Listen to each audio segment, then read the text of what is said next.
Այվազյան, գանք մեր ընդհանուր արտաքին հարաբերություններին, դուք այսօր շատ հետաքրքիր վերլուծություն եք ներկայացրել եւ ընդհանրապես պարբերաբար այնպես վերլուծական շարք եք ներկայացնում, որոնք մեզ հնարավորություն են տալիս դատել մեր արտաքին հարաբերությունների մասին եւ արտաքին ռիսկերի մասին դատողություններ անել։ Այսօրվա վերլուծությունը վերաբերում էր Հայաստանի խաչմերուկին եւ վերլուծելով այսպես ամբողջ պատկերը դուք հետաքրքիր ձևակերպում եք անում, այստեղ ասում եք, որ խնդիրը հակադրությունը խաղաղության եւ պատերազմի մեջ չէ, հակադրությունը պատրանքի եւ պատասխանատվության մեջ է։ Պատրանքը համոզվածությունն է, որ տնտեսական ինտեգրացիան ինքնին կլուծի անվտանգային խնդիրները, պատասխանատվությունը դա գիտակցումն է, որ նախանհրաժեշտ է ամրապնդել ինստիտուտները, վերակառուցել պաշտպանական կարողությունները եւ ձևակերպել հստակ ազգային օրակարգ եւ միայն հետո աշխարհագրական դիրքը վերածել իրական առավելության։ Հիմա այս պատրանքի մնալով, որոնք են ռիսկերը, որոնք որ Հայաստանի առջև ծառացել են եւ ինչպես են հաղթահարելու այդ ռիսկերը, այսպես ընդհանուր արտաքին քաղաքականության ներկապնակի այդ շրջանակներում եմ ուզում հարցը քննարկենք։ Բարև ձեզ եւ շնորհակալություն եւ ողջունում եմ հարգարժան գործընկերներին։ Ընդհանրապես միջազգային հարաբերությունների մեկ տեսություն գոյություն չունի։ Ոնց որ քաղաքական տեսություն գոյություն ունի, միջազգային հարաբերությունների տեսություն գոյություն չունի։ Եվ եթե ամփոփենք, միջազգային հարաբերությունները դա վերապրելու արվեստ է։ Հիմա մեզ իմ կարծիքով ես արդեն հայտնել եմ մեր այսօրվա վարվող արտաքին քաղաքականության վերաբերյալ մեր հայրենակիցներին կարող է թվալ, որ մենք ունենք շատ ակտիվ դինամիկ արտաքին քաղաքականություն, բազմաթիվ այցեր, հանդիպումներ, արարողություններ, փաստաթղթեր են ստորագրվում, բայց այսօր կուզենամ ես վերհիշել մի շատ դիպուկ անգլիական ասացվածք, որ ասում է մի շփոթեք շարժը առաջընթացի հետ, ձինել է վազում, բայց դա առաջընթաց չէ։ Հիմա դիվանագիտության ամենակարևոր նպատակը որն է։ Ստանալ այս եւ աշխարհը միշտ այդպես եղել, վտանգավոր աշխարհում ապահովել քո անվտանգությունը, բարեկեցությունը եւ զարգացման հնարավորությունը։ Ես չեմ տեսնում այդ ձգտումը ներկայիս իշխանությունների կողմից կամ այդ գիտակցումը։ Անշուշտ ես անդրադարձել եմ տարբեր մոտվածներում մեր այսօրվա որող արտաքին քաղաքականությանը եւ իմ մոտեցումներին։ Նաեւ ուզում եմ օրգանական կապ ապահովել այսօրվա նախորդ բանախոսների թեմայի հետ եւ ես նաեւ անդրադարձել եմ մեկ այլ հոդվածում Հայաստան, Իրան, Ռուսաստան ռազմավարական եռանկյունի ստեղծման անհրաժեշտության վերաբերյալ, որը կլինի այս տարածաշրջանում կայունացման հենակետը։ Դուք նշեցիք, որ այսօր տարածաշրջանը վերածվել է հերթական արտաքին ազդեցությունների մրցակցության փուլի, ես ավելի համարձակ հայտարարություն կանեմ, կարծում եմ այս տարածաշրջանը, մեծ տարածաշրջանը եւ Հարավային Կովկասը դրա անբաժանելի մասն է, դարձել է եվրասիական անվտանգության ճարտարապետության կառուցվածքային բեկման փուլ։ Եվ այստեղ հատվում են եւ տարածաշրջանային եւ արտատարածաշրջանային շահերի բախումը, իրավիճակի վերջին տարիների փոփոխության արդյունքում տեղի են ունենում ենթակառուցվածքային, տրանսպորտային եւ էներգետիկ նախագծեր, նոր նախագծեր եւ այստեղ բախում են նաեւ անվտանգային եւ քաղաքակրթական կամ ինքնության շահերը։ Այս աշխարհում միայնակ շատ դժվար է պաշտպանել քեզ եւ ապահովել քո շահերի առաջխաղացումը։ Իրանին անդրադառնալով տեսեք իրանագետներ այստեղ կան, գուցե մի քիչ համարձակ իմ կողմից, բայց մի քիչ պատմությունը գիտեմ, որպես նախկին արտակետ ինձ այդ համարձակությունը թույլ կտամ։ Ընդհանրապես մերձավոր արևելքում մեծ իմաստով հավասարակշռությունը պահպանում էր Իրան-Իրաք մրցակցության եւ փոխհարաբերությունների մակարդակով։ 2003 թվականից հետո, երբ որ տեղի ունեցավ Իրաքյան երկրորդ պատերազմը եւ տեղի ունեցավ Միացյալ Նահանգների ներխուժումը Իրաք, ռեժիմի փոփոխությամբ, ամենամեծ շահառուն Իրանն էր։ Եվ նա ամրացրեց իր տարածաշրջանային դիրքերը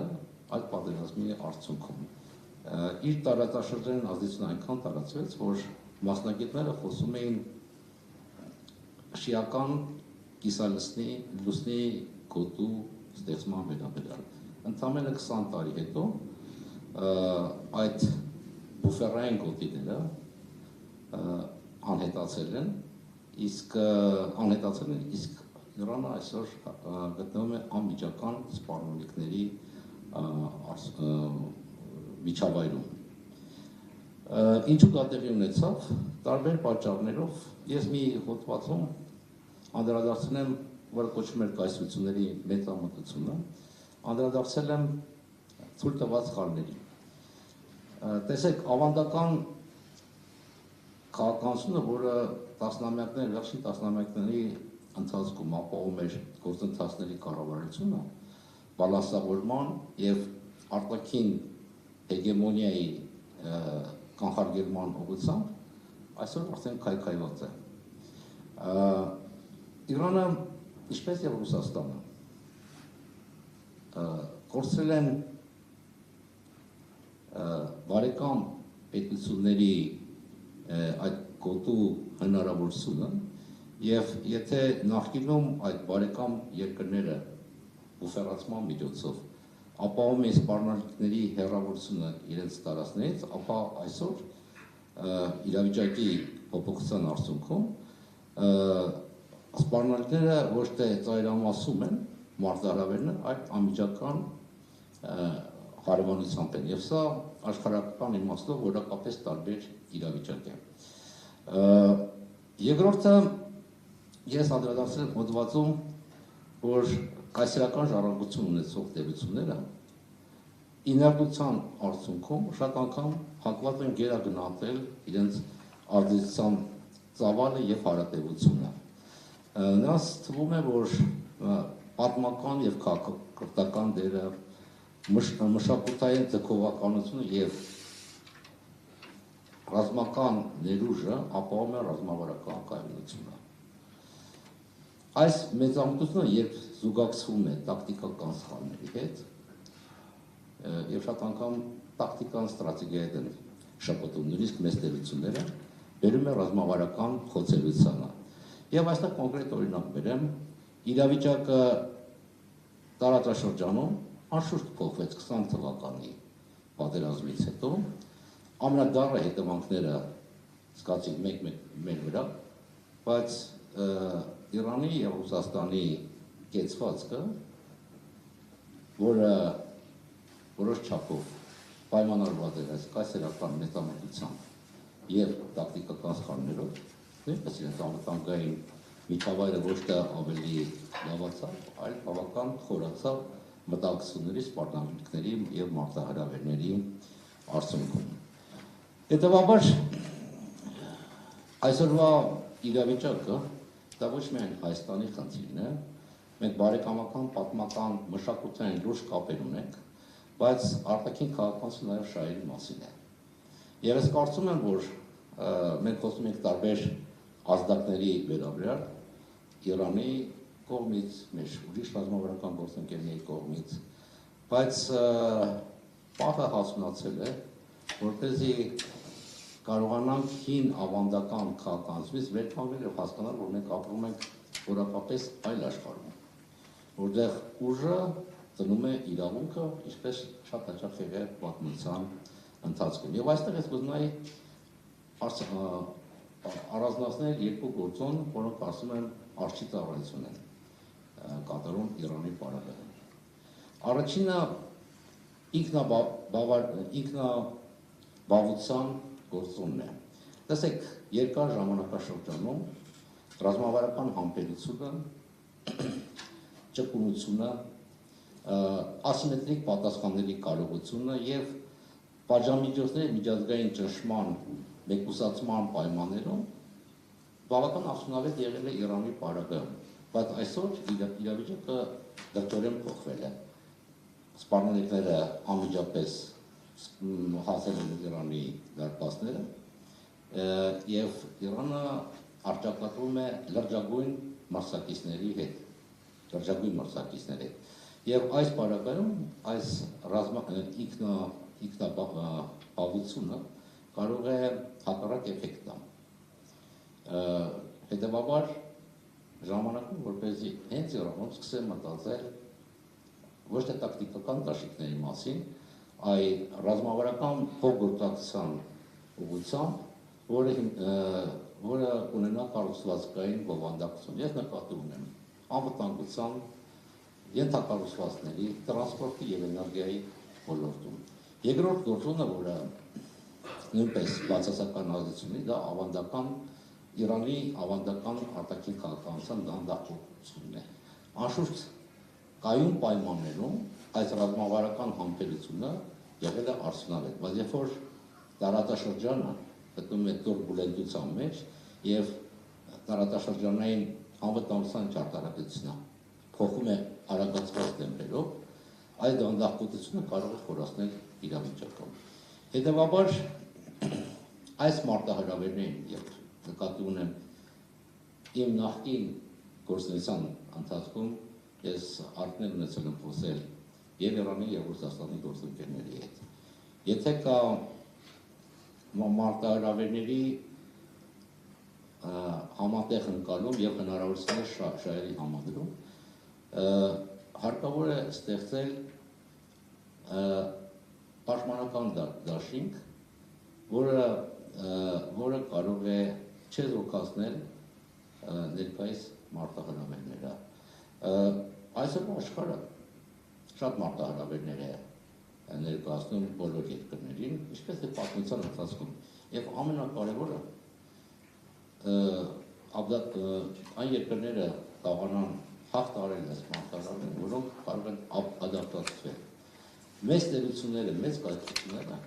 չեն քայքայվել, անկում չեն ապրել, պարզապես պատերազմների հետևանքով։ Նրանք քայքայվել են, անկում են ապրել, երբ որ նրանք չեն կարողացել համարժեք կերպով արձագանքել եւ դիտակցել մարտահրավերներին եւ ողջերել համապատասխան կեցվածք։ Նրանք պետք է դիտակցեն, որ պետք է վերաազգանացնել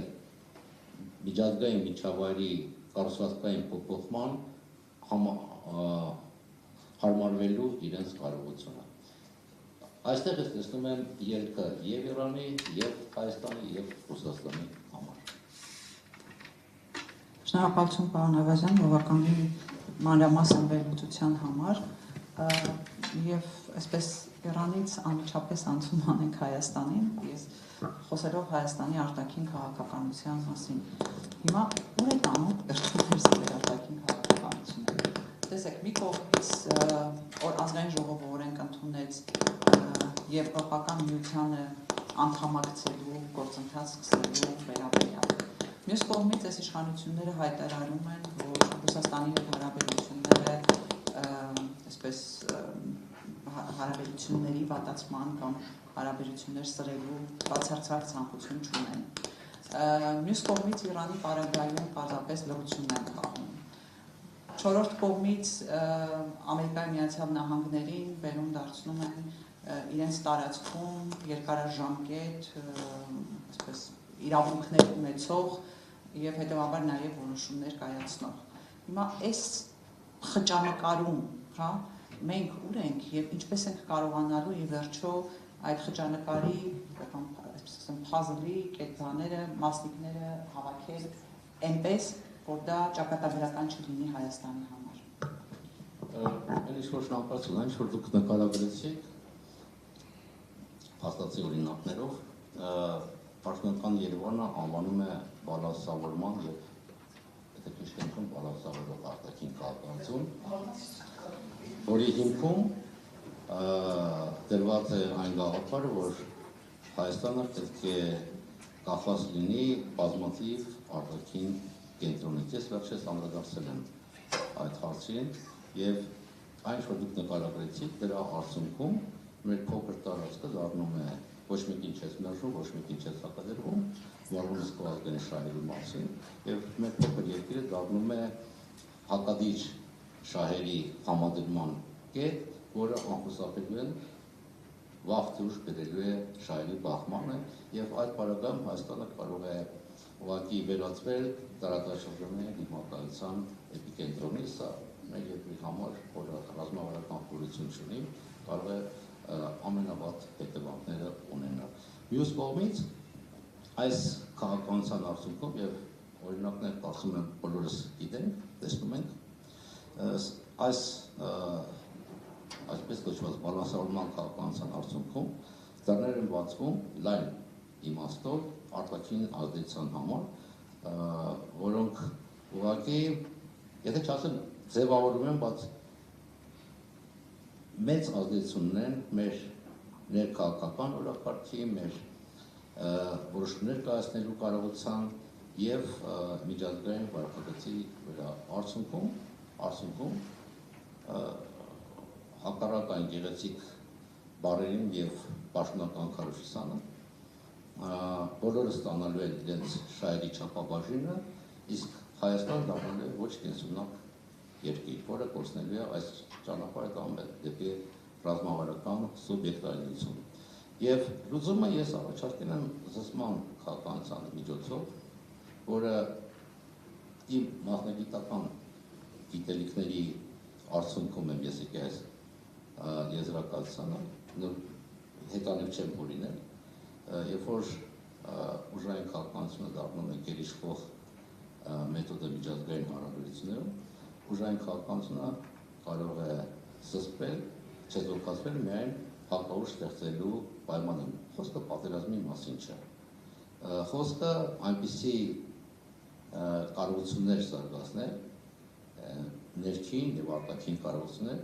որոնք կչեզոքացնեն կամ կբացառեն նոր ռազմական գործողություններ։ Եվ այս զսպման քաղաքականության հիմքում ես տեսնում եմ Հայաստան, Իրան, Ռուսաստան ռազմավարական եռանկյունու ձևավորումը։